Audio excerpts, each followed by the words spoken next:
Ollie, this is the first time I've had a chance to sit down with you and speak about the transfer window which closed. How happy were you with the business that was done? There was a record signing that came through the door. First of all, it was very, very busy and very noisy, so that's what we all wanted to avoid. But sometimes things happen and you can't affect them.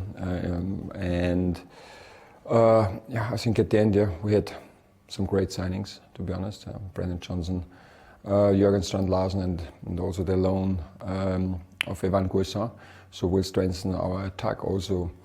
Different profiles, tall physical striker, a more physical number 10 with Evan, and Brennan also one with a lot of pace and who knows where the goal is and how to score goals. So this will help us definitely in our attack. On the other side, we lost Mark Guéhi, so it's losing your captain in the middle of the season, so it's never ideal. But with all the circumstances, with his end of contract in the summer, and he didn't want to sign a new contract. It's understandable.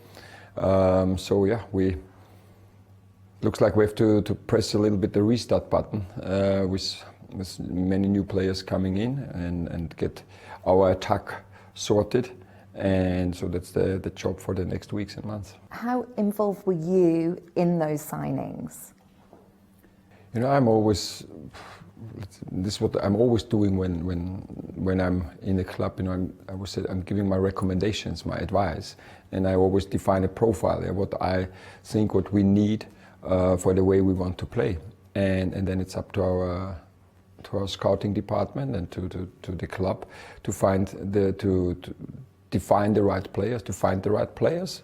That's the first step, and then we will go through it, have a look at all the videos, and then of course the more important and the most important part is then get the deals done. And therefore that's not so easy sometimes, especially in January, because we were looking for a Mark Guéhi replacement in our defense. So we have identified the players. I think also the players wanted to come, but the club said no, we don't sell in January because we have our own goals and we want to play a successful season, and so they just didn't sell. And then we said, instead of doing something just to do something, we said then it's better we trust in all the players we have, and we have a few young players with Chadi Riyad and JD Canvo who can play this. We have Jeff Lermer, a more experienced one, who can play this position as well. And then we decided not to sign somebody. It sounds more then, from a defensive point of view, like that business will be done in summer, but you can also plan ahead for that now.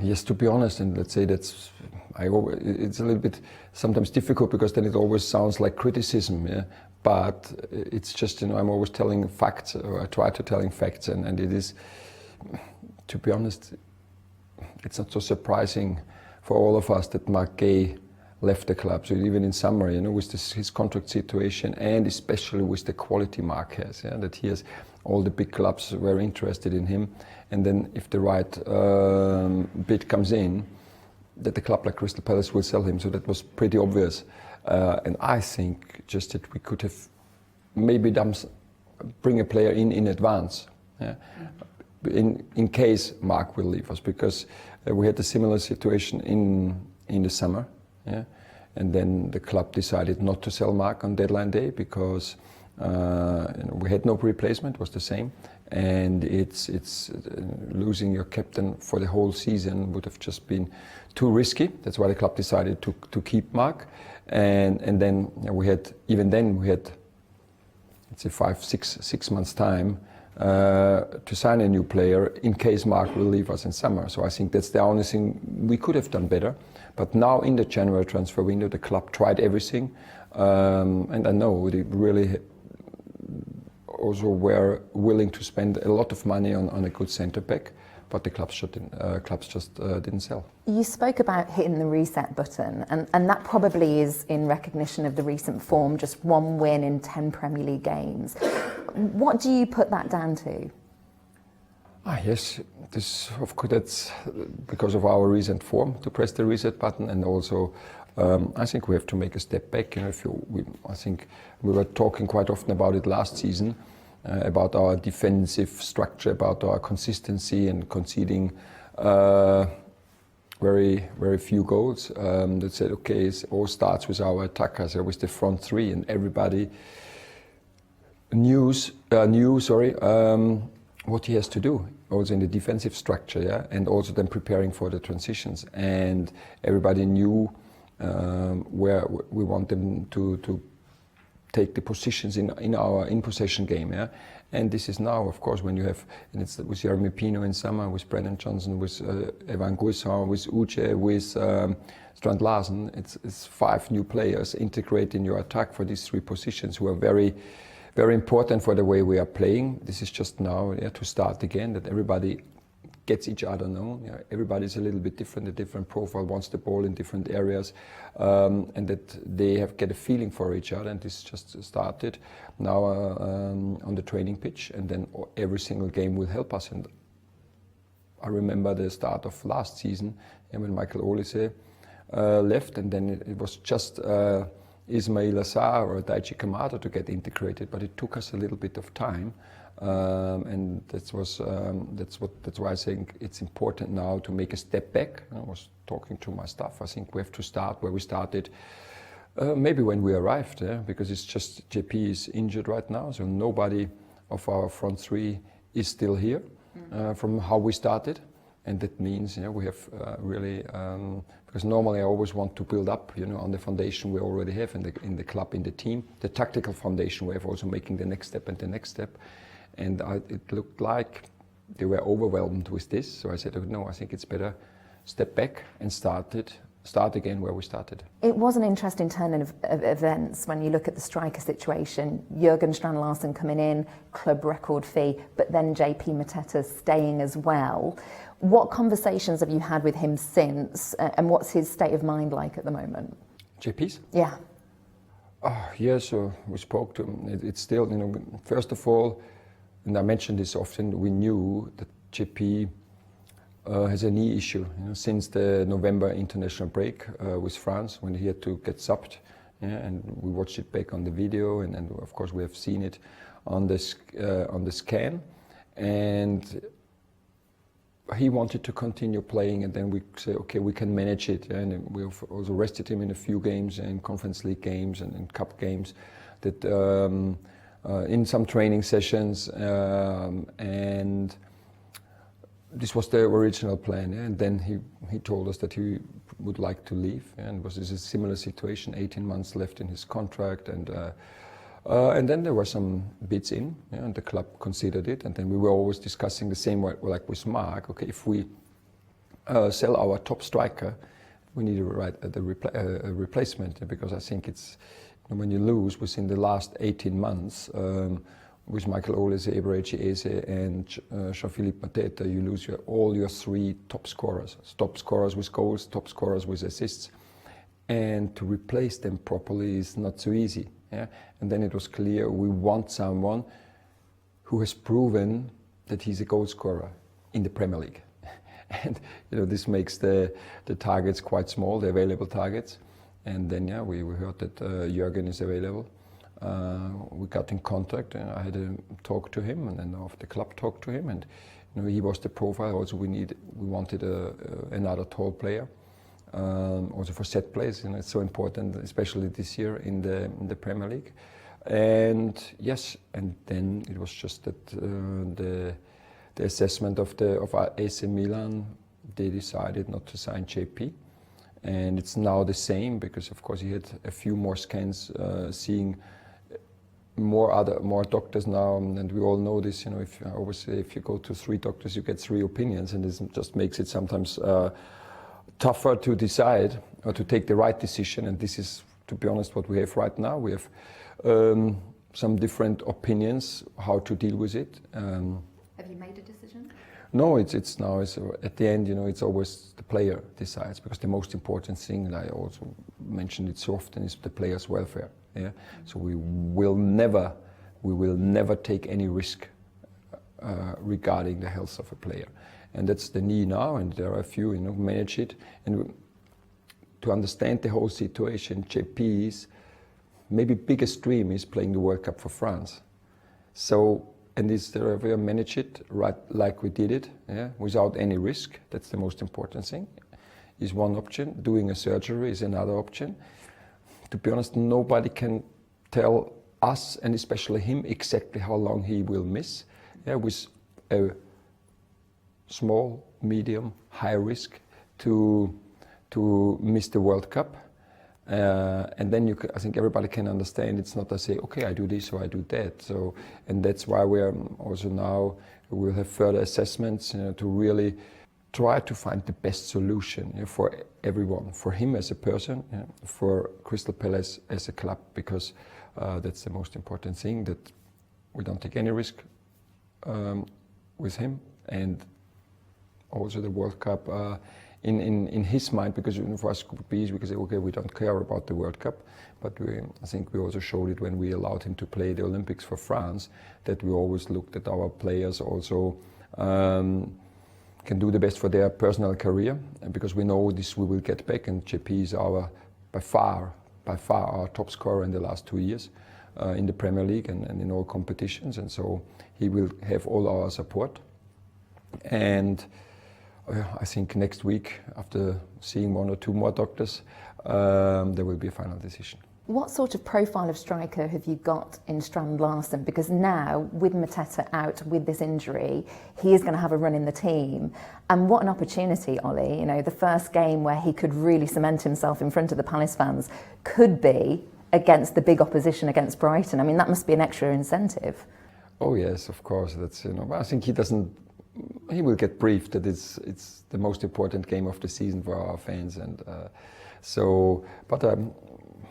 I see him, I watch him, highly motivated. I think he also wants to prove and show that he's better than the season has been so far for him, because he had a fantastic last year season with scoring 14 goals, and this year he was on the bench at Wolves, and he was not really pleased with his personal situation. He was not pleased with how many goals he scored, and now he wants to show that he is the Jürgen Strand Larsen from last year, yeah? And that's why we were really pushing hard, and the club broke its signing record, yeah? Because we trust in him. Yeah? We trust that he is a goal scorer. His profile, he knows where the goal stands. His movements in the box, his finishing quality is great. He's such a hard worker for the team. What's important for our defensive structure, yeah? And so.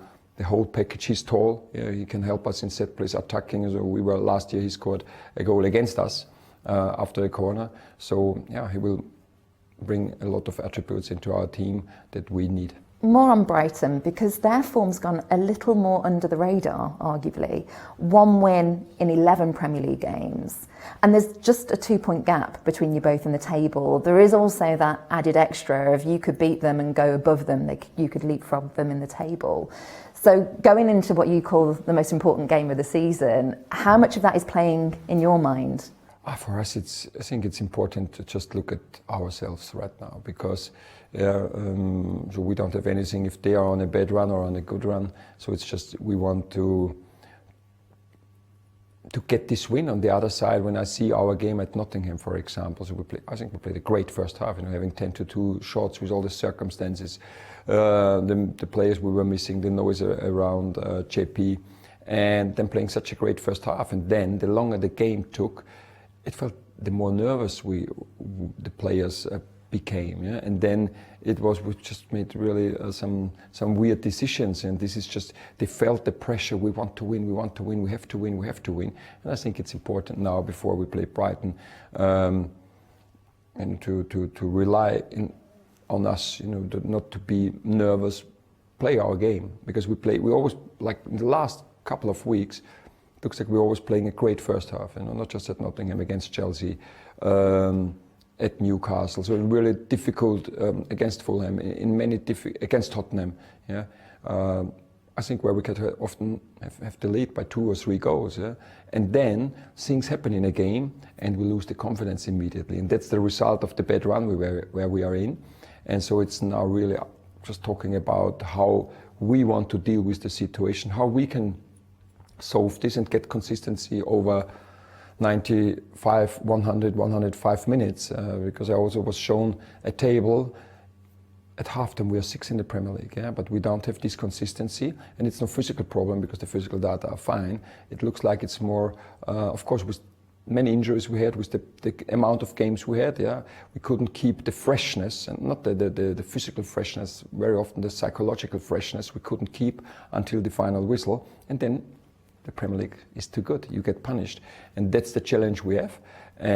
But now, again, after restart, and more time on the training pitch, I think I'm convinced we will get this sorted. I wanted to go in on the data that you just mentioned, because Crystal Palace 7th for XG, I believe. So these new signings who don't inherit what you've just been talking about, this bad run, they come in fresh. Is it about that clinicalness in front of goal, and that you might have some answers to that now that you've got new faces in? Yes, that was the reason, yeah. And it's even last year we were constantly underperforming, to be honest, and yeah, this year as well. And it's yeah, sometimes when you have this in your mind, you know, it's difficult, yeah. But yeah, when you come in new, fresh, it helps, to be honest. Yeah, that's what we all hope. And on the other side, we also trust in our players. We know that these players can score goals. These players have shown it, and I also think it's important because we are always, when we're talking about last season, everybody's praised, and what a season, point record in the Premier League, winning the FA Cup. But right now, on the same stage of the season, we had 1 point more in the Premier League. And the goal difference was 28 to 30, whereas now 25 to 29. So we were more or less in the same situation. And now, yeah, we have sold Eberechi, we have sold Guéhi, but we are still in the same position and situation. That is important. Stay humble, yeah, and now stay patient, yeah, and now, of course, work on the details, on the small margins. They will bring us the wins. Finally, just wanted to ask about Dwight McNeil, which was a transfer that almost went through on deadline day. And I understand the club have said that they have sympathy with the situation, but I wanted to get your thoughts on that not going through. And also, you deal with footballers all the time.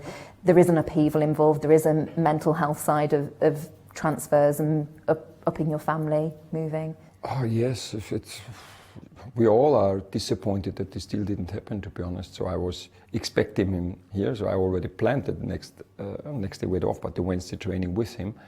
And then right at the end of the transfer, it's always on transfer deadline day, so many things can happen that the deal doesn't happen. And this, what I was told is that then the terms of the deal changed in the last hours. Okay. Yeah. And then the deal, the time was just too short to get the deal over the goal line, yeah? And then the deal failed, yeah. And I can understand him, I can understand his family that he's disappointed, but believe me, I had the same feeling because I really have a huge appreciation for him. You know, he would have been our most experienced Premier League player with 250 appearances, but just 26 years of age. You know, we're left foot. We don't have really a left foot attacker. He would have great in set plays. He's always scoring, let's say, 4 to 6 goals and having 6 to 8, 9 assists. Exactly what we were looking for, a left footer who can add this to our team. So we are all disappointed that we couldn't get this deal done, and unfortunately, yeah, it happened in the last hour, and so I can understand his disappointment, but I share his disappointment, to be honest.